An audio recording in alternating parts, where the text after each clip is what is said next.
اے میرے بھائی، قرآن کریم میں جا بجا جگہ جگہ اللہ تبارک و تعالیٰ نے یہ فرمایا ہے کہ ہم نے تمہیں جو مال، ہم نے تمہیں جو دولت دی ہے، وہ دولت تمہاری اپنی نہیں ہے، بلکہ وہ دولت ہم نے تمہیں دیا ہے، اور تمہارا کام یہ ہے کہ جب تم کسی ضرورت مند کو دیکھو تو اس کی ضرورت کو پوری کرو، جب تم کسی محتاج کو دیکھو تو اس کی حاجت روائی کرو، جب تم کسی مسکین کو دیکھو تو اس کا پیٹ بھرو، جب تم کسی ایسے شخص کو دیکھو جس کا چولہا نہیں جل رہا ہے تو تم اس کے لیے راشن پانی کا انتظام کرو، یہ تمہاری ذمہ داری ہے۔ اور یاد رکھو کہ جو کچھ تم اس دنیا میں اللہ کے بندوں پر خرچ کرو گے، آخرت میں اللہ تعالیٰ تمہیں اس کا بہترین اجر اور بدلہ عطا فرمائیں گے۔ سوئے میرے بھائی، جب کبھی آپ کو اللہ کے راستے میں خرچ کرنے کا موقع ملے آپ ضرور خرچ کیجئے، جب کبھی آپ کو کوئی ضرورت مند ملے اس کی ضرورت پوری کیجئے، جب کوئی آپ کو محتاج ملے اس کی حاجت روائی کیجئے، اور کبھی یہ مت سوچئے کہ آپ خرچ کرنے سے فقیر ہو جائیں گے، آپ خرچ کرنے سے محتاج بن جائیں گے، کیونکہ رسول پاک صلی اللہ علیہ وآلہ وسلم نے فرمایا ہے کہ اس ذات کی قسم جس کے قبضے میں محمد کی جان ہے، اس ذات کی قسم جس کے قبضے میں محمد کی جان ہے، کوئی بھی شخص اللہ کے راستے میں خرچ کر کے فقیر نہیں ہو سکتا۔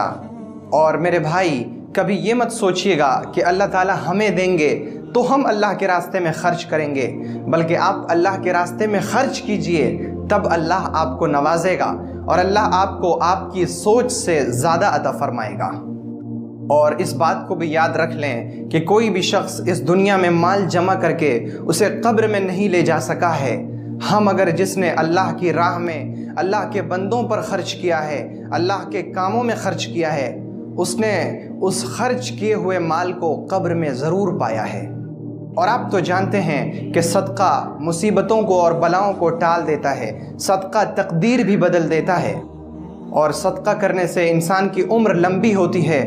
اور انسان سے برے خاتمے کا اندیشہ ختم ہو جاتا ہے۔ یعنی جو شخص صدقہ کرتا ہے اس کے بارے میں یہ اندیشہ نہیں رہتا کہ اس کا خاتمہ کفر پر ہوگا، بلکہ جو آدمی اللہ کے راستے میں زیادہ سے زیادہ خرچ کرتا ہے، اللہ کی راہ میں صدقہ کرتا ہے، اس کا خاتمہ ایمان پر ہوتا ہے۔ اور سب سے بڑھ کر یہ کہ صدقہ اللہ کی ناراضگی کو، اللہ کے غصے کو ختم کر دیتا ہے۔ اور اے میرے بھائی، اس بات کو اپنے ذہن سے نکال دیں کہ صدقہ کرنے کے لیے بہت زیادہ مال اور بہت زیادہ دولت چاہیے، نہیں، اور ہرگز نہیں، بلکہ اللہ کے یہاں خلوص اور محبت سے دیے ہوئے 1 روپیے کی بھی قدر ہے، کیونکہ وہ رب بہت ہی قدردان ہے۔ اگر کوئی شخص ریا کے لیے، دکھلاوے کے لیے، اپنے آپ کو مالدار اور سخی کہلوانے کے لیے سونے کا پہاڑ صدقہ کر دے تو وہ اللہ کے یہاں معتبر نہیں ہے، لیکن اگر کوئی شخص اللہ کے لیے محض اللہ کی محبت میں، محض ضرورت مندوں کی ضرورت کو پوری کرنے کے لیے 1 روپیے بھی اخلاص کے ساتھ دیتا ہے تو اللہ تعالیٰ کے یہاں اس کی بے حد قدر ہے۔ سو آئیے ہم بھی صدقہ کریں، اللہ کے راستے میں ہم خرچ کریں، آئیے ہم اپنے ارد گرد محتاجوں کو تلاش کریں، اگر ہمیں کوئی ضرورت مند ملے تو ہم اس کی ضرورت کو پوری کریں۔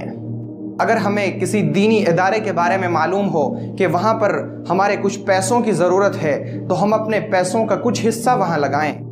اور یقین کیجئے کہ آپ کا اصل مال تو وہی ہے جسے آپ نے اللہ کی راہ میں خرچ کر دیا، اور باقی جو بچا ہوا مال ہے، جو بچی ہوئی دولت ہے، وہ آپ کی کہاں ہے؟ وہ تو آپ کے وارث کی ہے، جو آپ کے مرنے کے بعد آپ کے وارث لے لیں گے۔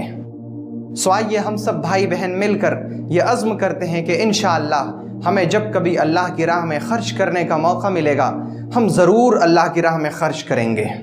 اگر آپ کو یہ ویڈیو پسند آئی تو ویڈیو کو لائک کریں اور اسے اپنے دوست و احباب میں شیئر کریں، اور تازہ فکر سے جڑے رہنے کے لیے چینل کو ضرور سبسکرائب کریں، اور نئی ویڈیو سب سے پہلے پانے کے لیے گھنٹی کا بٹن دبائیں۔